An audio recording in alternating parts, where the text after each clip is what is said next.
கன்னத்தில் முத்தத்தின் ஈரம் அது காயவில்லையே. கண்களில் ஏனந்த கண்ணீர் அது யாராலே? கண்ணியின் கழுத்தை பார்த்தால் மனமாகவில்லையே. காதலன் மடியில் பூத்தாள் ஒரு பூ போலே.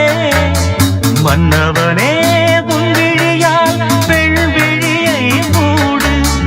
ஆதரவாய் சாய்ந்து விட்டாள் ஆரிரரோ பாடு. ஆரிரரோ இவர் யார் எவரோ பதில் சொல்வார் யாரோ. என்ன சத்தம் இந்த நேரம் குயிலின் மொழியா? என்ன சத்தம் இந்த நேரம்